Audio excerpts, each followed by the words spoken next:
अस्सलाम वालेकुम। इश्तियाक अहमद आपसे मुखातिब हूँ।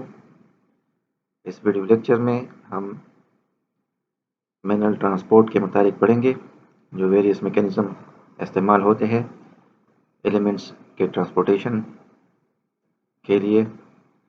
सेल उसको इस्तेमाल करता है, तो वो वेरियस जो है मैकेनिज़्म हम पढ़ेंगे। तो ट्रांसपोर्ट जो है वो दो किस्म का होता है, एक पैसिव ट्रांसपोर्ट और दूसरा एक्टिव ट्रांसपोर्ट। पैसिव ट्रांसपोर्ट वो ट्रांसपोर्ट जिसमें सेल जो है एनर्जी यूटिलाइज नहीं करता, एटीपी जो है उसमें इस्तेमाल नहीं होती। एक्टिव ट्रांसपोर्ट वो ट्रांसपोर्ट होता है जिसमें जो है अगेंस्ट ग्रेडियंट होता है और उसके लिए एटीपी इस्तेमाल करना पड़ती है। तो पैसिव ट्रांसपोर्ट जिसमें एटीपी का इस्तेमाल नहीं होता, एनर्जी का इस्तेमाल नहीं होता, तो उसके लिए मुख्तलिफ जो है मैकेनिज़म्स या वे आउट प्लांट इस्तेमाल करता है, जैसे कि इसमें फैसिलिटेटेड डिफ्यूजन है। डिफ्यूजन आप जानते हैं, हायर कंसनट्रेशन से लोअर कंसनट्रेशन की जानिब मॉलिक्यूल्स का, सब्सटेंस का मूव करना, ये तो एक फितरी अमल है। तो विदाउट एनर्जी ये होता है। और फैसिलिटेटेड डिफ्यूजन का फिर मतलब ये हो जाता है कि वो ये चैनल के थ्रू या इसके लिए कोई ख़ास किस्म कैरियर मेम्ब्रेन पर मौजूद हो, तो वो अगर डिफ्यूजन को फैसिलिटेट करे तो इसको फैसिलिटेटेड डिफ्यूजन कहते हैं। तो ये एक तरीका हो सकता है पैसिव ट्रांसपोर्ट का। दूसरा डोनल्स इफेक्ट एंड इक्विलिब्रियम। डोनल्स जो इफेक्ट एंड इक्विलिब्रियम क्या है देख ले। साइटोप्लाज्म में फिक्स जो है आपके केटायंस होते हैं और एनायंस, ठीक है। तो केटायन जो है वो कैथोड लेविंग, तो उस पर जो है वो पॉजिटिव चार्ज होता है, और एनायन आपका जो है वो नेगेटिव चार्ज बियरिंग सब्सटेंसेस होती है, और ये फिक्स्ड होता है, साइटोप्लाज्म में लगे हुए होते हैं। और आपके जो नेगेटिव चार्ज सब्सटेंसेस हैं तो बाहर पॉजिटिव पर जो है ये प्रेशर अप्लाई करते हैं। इसी तरह जो पॉजिटिव सब्सटेंसेस होती है साइटोप्लाज्म में, तो ये नेगेटिव को जो है वो अट्रैक्ट करता है। तो ये क्या, ये अट्रैक्शन की वजह से ये एंटर होते हैं। और तो ये जो इस इफ़ेक्ट को जो है, इस अट्रैक्शन को जो है वो ये डोनल इफ़ेक्ट कहलाता है। ये आपके जो फिक्स्ड केटायन और एनायन होते हैं, तो ये साइटोप्लाज्म से बाहर नहीं निकल सकते, और ट्रांसपोर्ट ऑफ मटेरियल में ये आपका जो है वो हेल्प करते हैं without the consumption of energy. इसी तरह आयन एक्सचेंज है, तो आयन एक्सचेंज में जो है ये एक पॉजिटिव चार्ज आयन दूसरे के साथ जो है वो एक्सचेंज हो सकता है, और ये भी विदाउट जो है कंजम्पशन ऑफ एनर्जी होगा। जस्ट फॉर एग्जांपल, अगर सेल को पोटाशियम की ज़रूरत होगी, तो वो हाइड्रोजन के साथ उसको रिप्लेस कर सकता है, ठीक है। साइल में पोटाशियम होगा, और रूट सेल जो रूट हेयर्स है उसके सरफेस पर आपके हाइड्रोजन आयंस, तो ये दोनों आइसोलेट ऑसिलेशन करते हैं, तो इस दौरान ये आयंस एक्सचेंज हो जाते हैं। हाइड्रोजन मिनरल के साथ जो है वो एक्सचेंज हो जाता है, और पोटाशियम जो है वो रूट हेयर को आ जाता है। तो ये भी एक मैकेनिज़्म है, आयन एक्सचेंज हो सकते हैं, इसमें भी एनर्जी का इस्तेमाल नहीं होगा। और फोर्थ जो है आपका मास फ्लो ऑफ आयंस है। मास फ्लो का मतलब ये है वाटर जो एंटर होता है रूट रूट में, तो वो वाटर अकेले नहीं होता, बल्कि उसमें कुछ आयंस वगैरह भी होते हैं, ठीक है। तो आयंस को एंटर करता है, या अगर सर्टन आयंस की जो है वो कंसनट्रेशन जब बाहर ज़्यादा है और रूट में वो कम है, तो नेचुरल फ्लो का जो है वो बन जाता है। तो नेचुरल फ्लो होगा बाहर की जानिब से अंदर की जानिब को। तो ऐसे मास फ्लो को जो है मास फ्लो ऑफ आयन जो है ये भी without the consumption of energy आपके आयंस को ट्रांसपोर्ट कर सकता है। देख ले, ये जो है आपका आयन एक्सचेंज का वो है, हाइड्रोजन आयंस ये पोटाशियम के साथ जो है वो रिप्लेस कर सकता है। पोटाशियम इस वक्त जो है वो साइल में है, हाइड्रोजन रूट हेयर में है, तो ये एक्सचेंज हो सकता है। पोटाशियम इधर आएगा रूट को, और हाइड्रोजन जो है वो साइल को, तो इसमें एनर्जी आपकी जो है वो इस्तेमाल नहीं होती। सेकंड जो है एक्टिव ट्रांसपोर्ट है, और ये अगेंस्ट द ग्रेडियंट होता है। मीन लोअर कंसंट्रेशन से हायर कंसंट्रेशन को मॉलिक्यूल का मूवमेंट करना, तो ये तो अगेंस्ट द ग्रेडियंट है, तो इसके लिए आपको एनर्जी चाहिए है, ठीक है। तो इसके लिए मुख्तलिफ़ किस्म के पम्प्स जो है ये होते हैं। हर एलिमेंट के मॉलिक्यूल के लिए स्पेसिफिक पम्प्स होते हैं, ठीक है। और वो एटीपी इस्तेमाल करते हैं एनर्जी, और मटेरियल को अक्रॉस द सेल जो है वो ट्रांसपोर्ट कर सकते हैं। ये एक्टिव ट्रांसपोर्ट आपका 2 किस्म का है। हमने इस बात को समझा कि इसमें जो है आपकी एनर्जी इस्तेमाल होगी, कंज्यूम होगी, ये ट्रांसपोर्ट पॉसिबल होगा। तो ये एनर्जी 2 तरीकों से ये 2 वेज़ इसके लिए ये इस्तेमाल करता है। प्राइमरी एक्टिव ट्रांसपोर्ट और ये दूसरा जो है सेकेंडरी एक्टिव ट्रांसपोर्ट होता है। प्राइमरी एक्टिव ट्रांसपोर्ट में एटीपी से जो है वो एटीपी ड्रिवन प्रोसेस है। एटीपी से ये एनर्जी ये लेती है। सेकेंडरी एक्टिव ट्रांसपोर्ट में proton motive force mean flow of hydrogen ions, flow of hydrogen ions जो है उससे भी एनर्जी निकलती है और उस एनर्जी को प्रोटॉन मोटिव फोर्स कहते हैं। तो ये एटीपी को इस्तेमाल नहीं करता बल्कि फ्लो ऑफ हाइड्रोजन आयन से एनर्जी लेता है, तो उसको हम सेकेंडरी एक्टिव ट्रांसपोर्ट कहते हैं। होपफुली आप बात को समझ गए होंगे। पंप्स जो है ये 2 किस्म के हैं। एक जो है वो इलेक्ट्रोजेनिक पंप है और दूसरा जो है वो इलेक्ट्रोन्यूट्रल पंप है।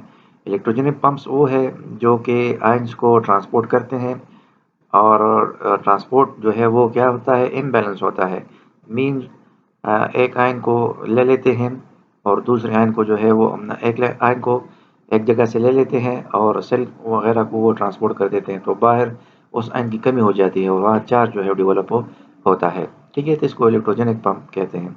इलेक्ट्रोन्यूट्रल पंप ये है कि ये भी आयंस को जो है ट्रांसपोर्ट करता है। जैसे फॉर एग्जांपल पोटाशियम को ट्रांसपोर्ट करता है, तो बाहर से पोटाशियम लेता है और अंदर से हाइड्रोजन को बाहर ट्रांसपोर्ट कर देता है, उसको रिप्लेस ये कर देता है। तो क्या होगा, तो इससे ये पंप जो है चार्ज में जो है कोई चेंज नहीं आएगा। एक आयन अंदर आया है, एटीपी इस्तेमाल हुई है, और दूसरा आयन जो है वो बाहर सेम चार्ज का वो बाहर चला गया है। तो ऐसे पंप को इलेक्ट्रो न्यूट्रल पंप कहा जाता है। इलेक्ट्रोजेनिक पंप्स आपके मुख्तलिफ किस्म में प्रोटॉन एटीपेज हैं। तो ये नाम से साबित ज़ाहिर है, ये प्रोटॉन को जो है ये ट्रांसपोर्ट करेगा हाइड्रोजन आयन को across the membrane, cell membrane, और ये एटीपी जो है इस्तेमाल करता है। इसी तरह प्रोटॉन पायरोफॉस्फेटेजेस ये भी ख़ास किस्म के पंप्स हैं और ये एटीपी के जो है वो पायरोफॉस्फेट मॉलिक्यूल मीन एटीपी से 2 फॉस्फेट मॉलिक्यूल जो है ये इससे निकलते हैं और वो एनर्जी देते हैं और ट्रांसपोर्ट में वो इस्तेमाल होता है। ठीक है, अक्सर जो है मोस्ट ऑफ द टाइम जो है एटीपी से एक जो है प्रोटॉन, उसमें 3 फॉस्फेट होते हैं ना, तो एक रिमूव होता है। लेकिन प्रोटॉन पायरोफॉस्फेटेजेस में 2 जो है वो एटीपी के फॉस्फेट जो है वो रिमूव हो जाते हैं और वो ट्रांसपोर्ट के लिए एनर्जी प्रोवाइड करते हैं। इसी तरह कैल्शियम पंपिंग एटीपीएस है, तो ये नाम से ज़ाहिर है कैल्शियम को जो है वो ट्रांसपोर्ट करेंगे और एनर्जी जो है वो इस्तेमाल करेंगे एटीपी। इसी तरह एटीपी बाइंडिंग एसिड है, इसको एबीसी ट्रांसपोर्टर्स भी कहते हैं। तो ये ख़ास किस्म के पंप्स हैं और ये लार्ज मालिक्यूल जैसे कि एंथोसाइनिन उसके ट्रांसपोर्ट के लिए जो है ये इस्तेमाल होता है। और ये अक्सर वैक्यूल में जो है वैक्यूल के मेम्ब्रेन पर ये मौजूद होते हैं और वैक्यूल को साइटोप्लाज्म से जो है मटेरियल ट्रांसफ़र करते हैं। ठीक है, तो अक्सर वो लार्ज साइज़ होती है, तो उसके लिए ये एटीपी बाइंडिंग एसिड जो है ये ट्रांसपोर्टर उसके लिए इस्तेमाल होते हैं। होपफुली आप बात को समझ रहे होंगे। देख ले, ये आपका जो है एक्स्ट्रा सेलुलर स्पेस है और ये फैसिलिटेटेड डिफ्यूजन की ये बात हो रही है, पैसिव ट्रांसपोर्ट की बात हो रही है। तो ये मॉलिक्यूल थ्रू चैनल्स ये अंदर आ रहे हैं। ठीक है, तो चैनल्स के थ्रू भी हो सकता है और ये कैरियर मॉलिक्यूल के थ्रू भी हो सकता है, और हायर से लोअर कंसंट्रेशन। तो ये तो नेचुरल ग्रेडियंट है, नेचुरल फ्लो इसमें होगा। और इसके लिए जो है अगर पोर इस्तेमाल हो चैनल या कैरियर मॉलिक्यूल, तो उसको फैसिलिटेटेड डिफ्यूजन कहा जाता है। फैसिलिटेटेड डिफ्यूजन का एक और इलस्ट्रेशन यहाँ दिया गया है। देखिए, ये मॉलिक्यूल यहाँ ज़्यादा है, यहाँ कम है, तो ये नेचुरल फ्लो यहाँ से यहाँ होगा। ये सिंपल डिफ्यूजन है। ठीक है, चूँकि ये अक्रॉस द मेम्ब्रेन है, अगर यही सिंपल डिफ्यूजन चैनल या कैरियर के थ्रू हो तो इसको फैसिलिटेटेड डिफ्यूजन कहते हैं। यहाँ एक्टिव ट्रांसपोर्ट में आप मुलाजा करें तो यहाँ कंसंट्रेशन मॉलिक्यूल्स की कम है और यहाँ ज़्यादा है। कम से ज़्यादा मीन लोअर कंसंट्रेशन से हाई, तो ये तो अगेंस्ट द ग्रेडियंट हुआ ना, तो इसमें क्या होगा, एटीपी जो है वो इस्तेमाल होगा। ठीक है, तो ये एक्टिव ट्रांसपोर्ट का जो है वो इलस्ट्रेशन है। प्राइमरी जो है इसमें एटीपी इस्तेमाल होता है, सेकेंडरी में एटीपी इस्तेमाल नहीं होता। उसके लिए प्रोटॉन मोटिव फोर्स जो है फ्लो ऑफ प्रोटॉन होता है और उससे एनर्जी बनती है और वो ट्रांसपोर्ट को जो है वो फैसिलिटेट करता है। ये ट्रांसपोर्ट फिर दो किस्म के हैं ना, एक तो यूनिपोर्ट जिसमें एक सिंगल सब्सटेंस जो है एक एंड से दूसरे एंड को जो है वो ट्रांसफर होती है, और को ट्रांसपोर्ट भी होता है जो कि बैक वक्त पंप आपका दो चीज़ों को ट्रांसपोर्ट करता है, दो मटेरियल, दो आयंस को वो कर सकता है। ठीक है, तो इसको हम फिर दो सब्सटेंसेस, एक पंप है एक ही टाइम में टीपी इस्तेमाल करके दो मटेरियल्स को जो है वो ट्रांसपोर्ट करता है। वो सेम डायरेक्शन में भी हो सकता है और अगेन डायरेक्शन, दो ऐसे ट्रांसपोर्ट, दो सब्सटेंसेस के ट्रांसपोर्ट को को ट्रांसपोर्ट कहते हैं। अगर यही दो सब्सटेंसेस सेम डायरेक्शन में वो ट्रांसपोर्ट करे, देख ले ये इसका एक सब्सटेंस का और दूसरे का, तो ये डायरेक्शन क्या है, दोनों का सेम है। एक जो है लो से हाई है और दूसरा जो है हाई से लो है, डायरेक्शन दोनों का सेम है। ठीक है, सब्सटेंसेस तो सेल के अंदर भी आ सकते हैं और सेल से बाहर भी जा सकते हैं, तो इसको सेम ट्रांसपोर्ट कहते हैं। ठीक है, और दूसरा जो आपका ये सब्सटेंसेस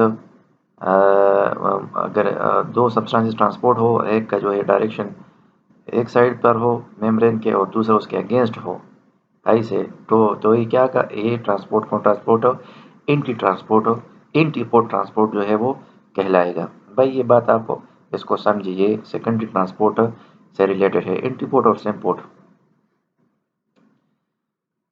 तो मैंने कहा कि ये सेकेंडरी ट्रांसपोर्ट जो है उसमें टीपी इस्तेमाल नहीं होता और फ्लो ऑफ प्रोटॉन होता है, और उसकी मदद से जो एनर्जी जनरेट होती है तो वो ट्रांसपोर्ट में इस्तेमाल होता है। ठीक है, तो जब फ्लो ऑफ प्रोटॉन हो, ठीक है, प्रोटॉन का फ्लो और आपके जो है उस वो सब्सटेंस जो वो ट्रांसपोर्ट करे, सोडियम है, पोटाशियम है, कैल्शियम है, जो भी है। ठीक है, तो फ्लो ऑफ प्रोटॉन और ये आपका जो सब्सटेंस ये ट्रांसपोर्ट करना चाहता है उसका डायरेक्शन दोनों का सेम हो, एरो का मुलाहिजा करें तो ये सेम ट्रांसपोर्ट कहलाएगा। इसी तरह प्रोटॉन का फ्लो और वो सब्सटेंस जो ट्रांसपोर्ट हुआ चाहता है तो वो उसके डायरेक्शन जो है वो अपोजिट हो, तो वो क्या कहलाएंगे, ये ट्रांसपोर्ट आपका ये क्या होगा, ये जो है वो इनटीपोर्ट ट्रांसपोर्ट होगा। देख ले ये जो हाई कंसंट्रेशन से लो कंसंट्रेशन को प्रोटॉन जा रहे हैं, या हाई से लो डायरेक्शन को जो है प्रोटॉन प्रोटॉन जो है वो जा रहे हैं। ठीक है, लेकिन यहाँ जो सब्सटेंस वो ट्रांसपोर्ट करना चाहता है तो against the flow of proton है, तो ये इनटीपोर्ट कहलाएगा। और यहाँ जो प्रोटॉन मूव कर रहे हैं सेम डायरेक्शन में है, लेकिन जो सब्सटेंस ये कैरी करता है तो वो सेम डायरेक्शन में वो भी जा रहा है दोनों। ठीक है, तो ये सेम ट्रांसपोर्ट कहलाता है। होपफुली आप बात को समझ गए होंगे। इस वीडियो लेक्चर में हमने ट्रांसपोर्ट ऑफ मिनरल के बारे में जो है वो समझा। तो ट्रांसपोर्ट के लिए प्लांट दो किस्म के मैकेनिज्म इस्तेमाल करता है, एक पैसिव, दूसरा जो है एक्टिव ट्रांसपोर्ट। पैसिव ट्रांसपोर्ट वो है जिसमें एनर्जी कंज्यूम नहीं होती, एक्टिव में एनर्जी कंज्यूम होती है। एक्टिव जो है फिर दो किस्म का है, प्राइमरी और सेकेंडरी। प्राइमरी वो ट्रांसपोर्ट जो एटीपी से उसमें एनर्जी इस्तेमाल होती है एटीपी की, एटीपी उसमें कंज्यूम होता है। सेकेंडरी वो जिसमें एटीपी इस्तेमाल नहीं होता बल्कि प्रोटॉन मोटिव फोर्स उससे वो जो है एनर्जी प्रोवाइड करता है और आपका ट्रांसपोर्ट होता है। पैसिव ट्रांसपोर्ट के लिए मुख्तलिफ मैकेनिज्म इस्तेमाल होते हैं, जैसे कि फैसिलिटेटेड डिफ्यूजन है, डोनन इफेक्ट है, इसी तरह मास फ्लो है, इसी तरह आपका जो है वो आयन एक्सचेंज है। एक्टिव ट्रांसपोर्ट के लिए पंप्स इस्तेमाल होते हैं, और पंप्स इलेक्ट्रोजेनिक पंप्स भी हो सकते हैं और इलेक्ट्रो न्यूट्रल पंप्स भी हो सकते हैं। पंप्स खास किस्म के प्रोटीन्स होते हैं, और अगर ये पंप जो है मटेरियल को ट्रांसफ़र करे और सेल के इनसाइड आउटसाइड जो है वो चार्ज का डिफरेंस वो क्रिएट हो, तो ये इलेक्ट्रोजेनिक पंप है। अगर वो चार्ज को ट्रांसफ़र करे, आयन को ये पंप ट्रांसफ़र करे कुछ इस तरह से कि इनसाइड द सेल और आउटसाइड द सेल चार्ज में फ़र्क ना आए, तो इसको इलेक्ट्रोन्यूट्रल पंप्स कहते हैं। ठीक है, ये सेकेंडरी ट्रांसपोर्ट को ट्रांसपोर्ट क्या है, एक पंप दो अशिया को जो है ट्रांसपोर्ट करता है बैक पंप, इसको को ट्रांसपोर्ट कहते हैं। तो अगर ये को ट्रांसपोर्ट ये मटेरियल दो अशिया जो ट्रांसफ़र हो रहे हैं अगर सेम डायरेक्शन में हो, ठीक है, तो ये आपका सेम पोर्ट ट्रांसपोर्ट है। अगर ये अपोजिट डायरेक्शन में हो तो इसको एंटीपोर्ट ट्रांसपोर्ट कहते हैं। होपफुली आप बात को समझ गए होंगे। सुनने का, समझने का, टाइम देने का बहुत बहुत शुक्रिया। खुश रहे, आबाद रहे। अस्सलाम वालेकुम।